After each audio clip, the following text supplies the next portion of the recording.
Genesis chapter 45. Joseph could stand it no longer. There were many people in the room, and he said to his attendants, "Out, all of you." So he was alone with his brothers when he told them who he was.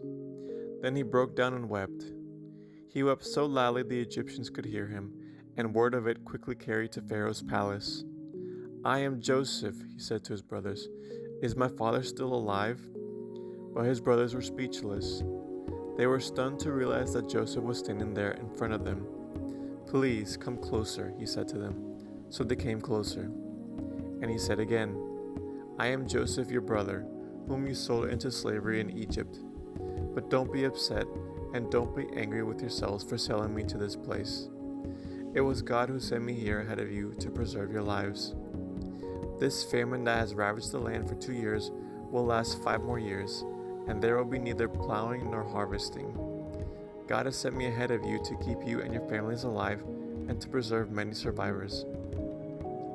So it was God who sent me here, not you, and He is the one who made me an advisor to Pharaoh, the manager of his entire palace, and the governor of all Egypt. Now hurry back to my father and tell him, 'This is what your son Joseph says. God has made me master over all the land of Egypt. So come down to me immediately. You can live in the region of Goshen, where you can be near me with all your children and grandchildren, your flocks and herds, and everything you own. I will take care of you there, for there are still 5 years of famine ahead of us. Otherwise you, your household, and all your animals will starve.' Then Joseph added, 'Look, you can see for yourselves, and so can my brother Benjamin, that I really am Joseph. Go tell my father of my honored position here in Egypt. Describe for him everything you have seen, and then bring my father here quickly.' Weeping with joy, he embraced Benjamin, and Benjamin did the same. Then Joseph kissed each of his brothers and wept over them, and after that they began talking freely with him. The news soon reached Pharaoh's palace. Joseph's brothers have arrived. Pharaoh and his officials were all delighted to hear this. Pharaoh said to Joseph, 'Tell your brothers, this is what you must do. Load your pack animals and hurry back to the land of Canaan. Then get your father and all your families and return here to me. I will give you the very best land in Egypt, and you will eat from the best that the land produces.'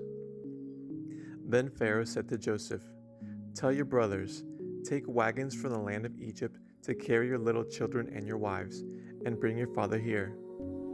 Don't worry about your personal belongings, for the best of all the land of Egypt is yours.' So the sons of Jacob did as they were told. Joseph provided them with wagons, as Pharaoh had commanded, and he gave them supplies for the journey. And he gave each of them new clothes, but to Benjamin he gave 5 changes of clothes and 300 pieces of silver. He also sent his father 10 male donkeys loaded with the finest products of Egypt, and 10 female donkeys loaded with grain and bread and other supplies he would need on his journey.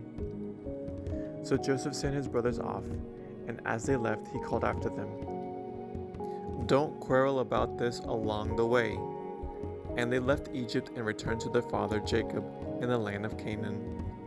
'Joseph is still alive,' they told him, 'and he is governor of all the land of Egypt.' Jacob was stunned at the news. He couldn't believe it. But when they repeated to Jacob everything Joseph had told them, and when he saw the wagons Joseph had sent to carry him, their father's spirits revived. Then Jacob exclaimed, 'It must be true. My son Joseph is alive. I must go and see him before I die.'" End of Genesis chapter 45.